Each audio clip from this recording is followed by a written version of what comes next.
A Japanese mother watches her 5-year-old finish a drawing. The child holds it up, proud, waiting. The mother leans in and looks at it carefully. She doesn't say, "That's amazing." She doesn't say, "You're so talented." She says something closer to, "You worked on that for a long time."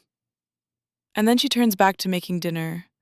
To a Western parent, that moment might feel cold, like she missed the chance, like she should have done more. But here's what I find fascinating. Japanese children consistently outperform Western children in measures of persistence, academic resilience, and what psychologists call intrinsic motivation, the ability to keep going when no one is watching, when no one is clapping, when the only reward is the work itself. And the reason starts in that exact moment: the drawing, the quiet response, the return to dinner. Let me show you what's actually happening inside that child's brain. Here's what most Western parents have been taught about praise. More is better. The louder, the more enthusiastic, the more specific, the better the outcome for the child's confidence. We've built an entire parenting culture around this idea. Gold stars, trophies for participation. Good job, so automatic it leaves our mouths before we've even looked at what they made. And for decades, researchers began noticing something strange. The more we praised, the more fragile our children seemed to become.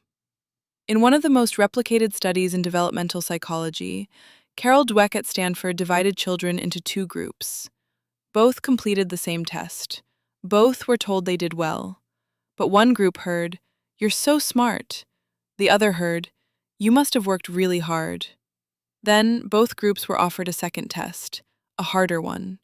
The children told they were smart. Nearly 70% chose the easier test. They wanted to protect the label. The children told they worked hard. Most chose the harder one. Then came a third test, deliberately difficult. The smart group fell apart. Scores dropped. They gave up faster, said they didn't enjoy it. Some even lied about their results afterward. The effort group? Their scores actually improved. Same age, same starting ability, different words, completely different outcomes. Now here's the Japanese piece. That research wasn't conducted in Japan, but Japan had been living it for generations. There's a word in Japanese that doesn't translate cleanly into English, gambaru, written with characters that carry the meaning of endurance and persistence. You hear it in sports, in school, in the way a mother sends her child off in the morning. But what matters is what gambaru is not. It isn't, "You're incredible." It isn't, "You're a natural." It's closer to, "Keep going, do your best. The effort is the point." Japanese children grow up hearing this not as a compliment, but as a direction. Not, "You are great," but "the work is worth doing, so you keep doing it." And this shapes everything about the way Japanese mothers respond to achievement. When praise comes, it lands on the process, not the person. In Western homes, we praise identity. "You're so smart. You're so creative. You're a natural." It feels generous, like we're pouring something good into the child.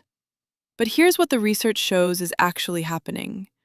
When a child is told they are smart, they begin to protect that identity. Failing threatens the label.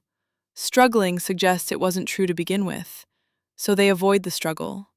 They choose the easier test.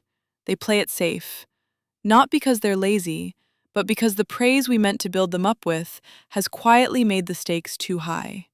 The gift becomes the cage. Researchers at the University of Chicago tracked how mothers praised their children during ordinary, everyday moments. Not in labs, but at home, during meals, during play. They followed the same children for 5 years. What they found was striking. Children who received more process praise, acknowledgement of effort, strategy, persistence, showed significantly higher mastery motivation by age 7 and 8. They sought harder challenges. They recovered faster from failure. They were more likely to believe that ability itself was something you could grow. Not because they were told they were capable, but because they were shown, again and again, that trying is where capability actually lives. Here's my honest opinion. This is one of the hardest shifts to make. because it goes against every instinct.